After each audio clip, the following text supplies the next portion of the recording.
çok sevinçli gündür. Bizim zəhmətimizin bəhrəsini gördüyümüz gündür. Bu yaxınlarda biz bir neçə şagirdimizi bağçamızda məzun elədik. Mən bağça məqsədli mərkəz açmamışdım. Lakin mənim bilmirəm səmimiyyətimdən, bilmirəm 13 illik bağça müəllimi olmağımdan, bağçada işləməyimdən valideynlər ilhamlandı və mənə təklif edirdilər. Niyə bağça açmırsınız?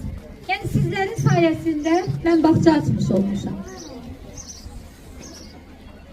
Birinci açtığımız yer biraz balacaydı, ama o kadar isti yuvaydı ki həmin yer, o kadar isti yuvaydı ki.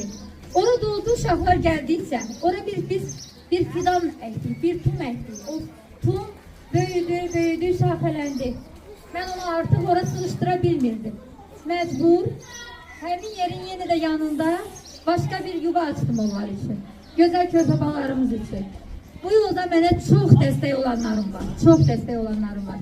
Bilmirəm onların hamısı buradadır yoxsa yox, amma həqiqətən birinci dəstək olanlar ürək dirək verənlər oldu. Onlara təşəkkür edirəm.